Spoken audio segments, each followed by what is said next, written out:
मेरी बेटी 12 साल की। मेरा पति मेरी बेटी को बहुत प्यार करता था।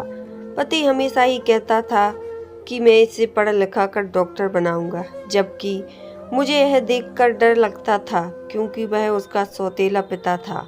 पता नहीं हर टाइम मैं अपनी पति को शक भरी निगाहों से देखती रहती थी। पति ने जबरदस्ती मेरी बेटी का एडमिशन स्कूल में करवा दिया और वह हर दूसरे दिन स्कूल में बेहोश हो जाती थी। पति के फोन कॉल आता और कि अपनी बेटी को ले जाओ। जब मेरी बेटी आई तो वह बड़ी अजीब हालत में थी। अब अक्सर ऐसा ही होने लगा था और एक रोज तो बेटी के स्कूल बैग खोलकर चेक किया तो टीचर ने लिखा था कि आपकी बेटी रोज 1 घंटा लेट आती है, आप स्कूल आ जाइए तो मैं आपको कुछ दिखाना चाहती हूँ। यह पढ़कर मेरे पैरों तली से जमीन खिसक गई, क्योंकि मेरा पति तो रोजाना इस टाइम पर स्कूल छोड़कर आता था। फिर यह कैसे हो सकता था? एक रोज मैं पति से छिपाकर स्कूल चली गई। उसकी टीचर से मिली तो उन्होंने अलमारी खोलकर मेरी बेटी की ऐसी चीज दिखाई कि मेरा सर ही चकरा गया। तो मैं अपने होश खो बैठी। मेरा नाम तान्या है। मैं एक बहुत ही खूबसूरत लड़की थी, लेकिन मेरी किस्मत मेरी तरह खूबसूरत नहीं थी। मेरी शादी एक ऐसे आदमी से हुई थी जो मेरे साथ जुल्म किया और मुझ पर रोज हाथ उठाता था। वह हर छोटी छोटी चीजों पर मुझे सुनाता कि अच्छा खाना नहीं बनाती, मेरे कपड़े इस्त्री नहीं करती। पता नहीं मुझे मारकर उसे क्या मिलता था। मैं समझती थी कि यह सब कुछ नॉर्मल है, लेकिन सब नॉर्मल नहीं था। वह मुझे ऐसे मारता जैसे पुलिस वाला हो और मैं एक मुजरिम हूँ जो मुझसे कोई जुर्म कबूल करवाना चाहता हो। मैं अपने हर छोटे बड़े जख्म छुपाती रहती। एक दिन उसने मुझे ऐसा मारा कि मेरी एक टांग टूट गई। मेरा भाई जो कि विदेश में रहता था, इंडिया आया था और अचानक ही मुझसे मिलने आ गया और यह सब देख लिया। उसने मेरे पति को कहा कि मैं अपनी बहन को तेरे साथ एक पल ही के लिए नहीं छोड़ सकता। ऐसा मारा मेरी बहन को जैसे वह एक जानवर हो। मेरे पति ने कहा कि अगर यह तुम्हारे साथ चली गई तो मैं इसे डिवोर्स दे दूंगा। मेरे भाई ने कहा हाँ ठीक है, तू डिवोर्स दे और देख मैं तेरे साथ क्या करता हूँ। मेरा भाई मुझे लेकर घर आ गया। आखिरकार मेरे पति ने मुझे डिवोर्स दिया और मेरे भाई ने पुलिस कंप्लेन कर दिया। उसे जेल हो गई। अब ठीक से चल भी नहीं पा रही थी। मेरी दूसरी शादी की बात हो गई। मेरी जैसी लड़की से शादी होने जा रही थी। वो इस बार जिससे मेरी शादी होने जा रही थी वह एक नेक इंसान था। वह पहले से ही शादीशुदा था, लेकिन उसका अपना कोई बच्चा नहीं था। उसकी उम्र भी ज्यादा नहीं थी, फिर भी वह मुझसे शादी करने को तैयार हो गया क्योंकि वह मेरे भाई का दोस्त था। मैं शादी के बाद खुश थी। यह वाला पति मेरा ख्याल रखता था और पहले वाला तो मुझे मारता था। इसके पति के अगर कभी कभी नोकझोंक भी हो जाती तो मुझे बुरा नहीं लगता था, जितना डर मुझे मेरे पहले पति से लगता था। जब मेरा डिवोर्स हुआ था तब मेरे पास 3 साल की बेटी थी। वह अब दूसरी शादी को 7 साल की हो गई। मेरी बेटी अब 12 साल की हो गई। मेरी बेटी भी मेरी तरह बहुत सुंदर थी। क्लास में पढ़ लिया तो उसके बाद उसका दाखिला एक बड़े स्कूल में करवाना था। मेरे पाँव की वजह से मेरा जाना चलना फिरना नहीं हो पाता। मेरे पति भी मेरी बेटी को बहुत ज्यादा प्यार करता था। उसे पढ़ा लिखा कर डॉक्टर बनाना चाहता था। उसने मेरी बेटी का एडमिशन एक बड़े स्कूल में करवा दिया था। मेरा पहला पति मेरी बेटी की पढ़ाई पर ऐतराज करता था, जिसकी वजह से उसका 2 साल खराब हो गया था। मेरी बेटी साल की थी, लेकिन अभी वह 6वीं क्लास में थी। मेरी बेटी अपनी क्लास में सबसे बड़ी उम्र की दिखती थी। वह घर जाकर यही कहती कि मैम मेरा सब मजाक उड़ाते। मैंने कहा तुम पढ़ाई पर ध्यान दो, पढ़ाई बहुत जरूरी है। लेकिन एक चीज बहुत अजीब होने लगी। बेटी स्कूल में बेहोश हो जाती थी।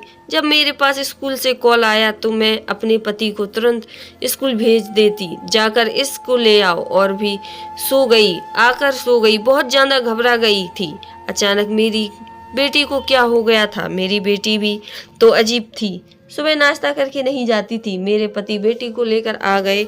मैंने पूछा कि 2 घंटे कहाँ लगा दिए, तो कहने लगे स्कूल वाले बहुत अजीब गरीब बातें कर रहे थे कि अगर तुम इसके बाप हो तो सर्टिफिकेट कहाँ पर किसी और का नाम क्यों है? मैंने कहा कि मैं इसका सौतेला बाप हूँ। स्कूल वालों ने एक पेपर पर साइन करवाया और बेटी से पूछा कि यह कौन है। जब उसने बताया कि मेरे पापा हैं, तब जाने दिया। फिर इसे अस्पताल लेकर गया क्योंकि इसकी हालत बहुत खराब थी। अस्पताल में बहुत भीड़ थी, इसलिए 2 घंटे लग गए, लेकिन अब यह ठीक है। मेरी बेटी सो गई थी। पहले तो ऐसा नहीं होता था। जब बेटी पैदा हुई थी उसके बाद तो ऐसा कुछ नहीं हुआ। ना जाने अब क्यों हो रहा था। अगला झटका अगले हफ्ते लगा, जब फिर से वही सब हुआ। इस बार भी मेरे पति ही स्कूल लेने गए थे और फिर अस्पताल ले गए। इस बार डॉक्टर ने कहा कि इनका खास ख्याल रखो, इन्हें खून की कमी हो गई है। मैं बेटी की सेहत का ध्यान रखने शुरू कर दिया। ना पैसों की कमी थी, भगवान की दया से सब कुछ था हमारे पास। मैं स्कूल में भी कह दिया कि इसको होमवर्क कम दे। मैं ज़्यादा पढ़ी लिखी थी नहीं, लेकिन हिंदी पढ़ लेती थी। मैंने अपने पति से कहा कि यह डायरी में लिख दे कि कम होमवर्क दिया करें। मेरी बेटी अब चुपचाप रहने लगी, कुछ नहीं बोलती थी। एक दिन मैंने पूछा कि इतनी परेशान क्यों हो, तो बस इतना बोली कि मैं इसलिए परेशान रहती हूँ क्योंकि अगर मैं बीमार पड़ गई तो मैं पढ़ाई कैसे करूँगी। मैंने कहा कि सारी उम्र पड़ी है पढ़ाई करने के लिए, सेहत ज़्यादा ज़रूरी है। मैंने कहा कि अगर सेहत अच्छा होता तभी तो पढ़ाई कर पाएंगे। मेरे सामने के बाद भी समझाने के बाद भी वह परेशान रहा करती थी। मेरी बेटी स्कूल से जब आती उसे भूख लग जाती, खाना मांगती थी और मुझे उसकी पसंद का खाना बनाना पड़ता था। उसको खिलाने पिलाने से ज़्यादा खर्च होने लगा था। जब मैं यह बात अपने पति को बताया तब वह कहने लगे कि बच्चों के लिए ही तो कमाया जाता है, बच्चे ही नहीं होंगे तो उन पैसों का क्या करेंगे। यह बात तो मेरे पति ने एकदम सही कहा था। बहुत प्यार करते थे, यह पता नहीं चलता था कि उनकी सौतेली बेटी है। बेटी भी अपने दिल की हर बात उन्हें बताती थी। मेरा पति शाम को उसे घूमने भी ले जाया करता था, कहता था कि उनका मूड भी अच्छा हो जाएगा। मुझे इस बात की बहुत खुशी थी कि बेटी का बहुत ख्याल रखता था। लोग तो मेरे इस पति के बारे में क्या क्या बोलते थे कि यह उसकी सगी बेटी नहीं है, तू ध्यान देना। मेरे दिल में यह बात आई, लेकिन मैं अपने पति के ऊपर शक नहीं करना चाहती थी क्योंकि इतने सालों में वह मुझे भी बहुत इज्जत दी, मुझे बहुत प्यार करता था। तो भला बेटी के साथ ऐसे कैसे कुछ गलत कर सकता। एक दिन फिर मेरी बेटी बेहोश हो गई और इस बार तो मैं उसके रोने की आवाज़ भी सुनी। मैं उसकी कमरे में गई और पूछा कि तुम क्यों रो रही हो। तो कहने लगी कि मेरी साइंस टीचर ने उत्तर के। मैंने कहा हो सकता है तुम्हारी टीचर को तुम्हारी बीमारी के बारे में पता ना हो।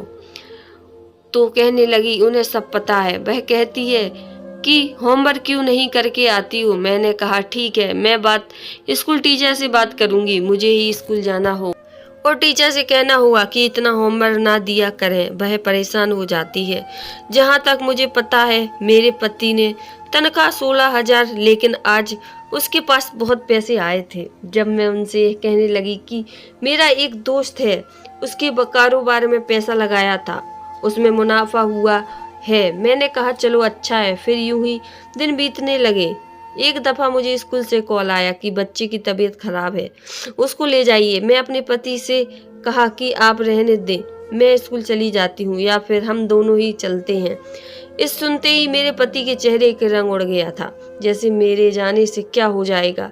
वह घबरा गया और कहने लगे कि तुम रहने दो, मैं ही चला जाता हूँ, इस टाइम बहुत भीड़ होती है। मैंने कहा कि मैं आपके साथ जाऊंगी। तो कहने लगे कि मैं उस डॉक्टर के पास भी ले जाऊंगा, वहाँ भी भीड़ होती है, तो रहने दो, परेशान हो जाओगी। मेरे पति से सारे बहाने कर डाले मुझे अपने साथ ना ले जाने के लिए। मेरा पति बेटी को 3 घंटे बाद लेकर आया। मेरी बच्ची बहुत थकी थकी नजर आती थी। मुझे दाल में कुछ काला नजर आने लगा था कि क्या करना है आखिरकार। मेरा पति मुझसे स्कूल क्यों नहीं जाने दे रहा। मैं अब पता करके रहूंगी आखिर उसे स्कूल में ऐसा क्या होता है जिसकी वजह से मेरी बेटी बेहोश हो जाती है। मैं उसके टीचर से भी मिलूंगी। हो सकता है वह लोग इस ऐसे कमरे में बिठाते हो जहाँ पंखा ना लगा हो, और यह भी पूछूंगी कि स्कूल में उससे कोई काम तो नहीं करवाते। मेरी बच्ची बिल्कुल भी पढ़ाई नहीं कर पा रही एक दिन मेरे पति काम पर गए हुए थे। मैं जल्दी से घर का काम निपटा कर लिया और निकल पड़ी स्कूल से। मैं बाहर आई तो एक रिक्शे वाले को उस स्कूल के बारे में बताया और कहा कि वहीं आप मुझे छोड़ देना। तो वो कहने लगा कि यहाँ ऐसे स्कूल को नहीं जानता। मैं सच में पड़ गई कि इस एक रिक्शे वाले को इस एरिया के बारे में सब कुछ पता होना चाहिए, फिर क्यों नहीं मालूम। मैंने कहा आप चलो, मैं रास्ते में बता दूंगी, वहीं रोक देना। मैं रिक्शे में बैठ कर गई। मुझे पूरे रास्ते में उसी नाम का कोई स्कूल नजर नहीं आया।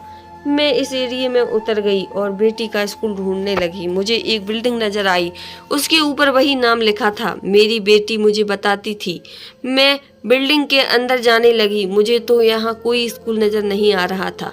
बाकी स्कूल के आसपास ठेले वाले भी खड़े होते हैं और बहुत शोर शराबा भी होता है यहाँ, लेकिन ऐसा कुछ नजर नहीं आ रहा था। ये बिल्डिंग बहुत गंदी थी। यहाँ कोई बच्चा भी नजर नहीं आ रहा था। मैं अपनी बेटी की क्लास पूछ लूं, तभी मुझे एक नशेड़ी आदमी नजर आया था, लेकिन यहाँ इसका क्या काम था। मैंने सोचा प्रिंसिपल से इसकी शिकायत करूंगी। मुझे कोई लड़की दिख जाती तो मैं अपनी बेटी के बारे में पूछती। तभी एक औरत नजर आई। उसने बहुत अजीब कपड़े पहने हुए थे, देखने में बिल्कुल भी अच्छे नहीं लग रही थी। मैंने उसे रोका और पूछा रिया की क्लास कौन सा है। वह हैरान हो गई और कहने लगी किसका क्लास। मैंने पूछा आप इसको जानती हैं। वह कहने लगी वही जो लड़की बहुत गोरी सी है, जिसके काले लंबे बाल हैं।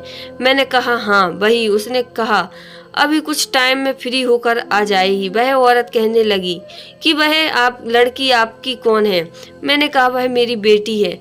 पता नहीं क्यों मुझ पर हंसने लगी और चली गई। थोड़ी देर बाद एक आदमी निकलकर बाहर आता है। वह अपनी साइड के बटन बंद कर रहा था। उसके पीछे एक लड़की भी थी।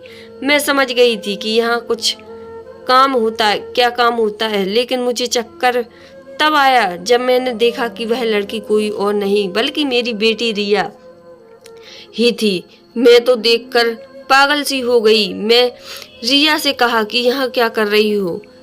वह मुझे देखकर घबरा गई। मैं उससे कहने लगी। तभी वह औरत आती है और कहती है कि आप इसे क्यों मार रही हो। इसे हर हफ्ते इसका बाप लेकर आता है, लेकिन आपकी बेटी यहाँ बेहोश हो जाती थी, इसलिए अब यह तक सही सलामत है। और आपके पति ने कहा था कि यह मेरी सगी बेटी है।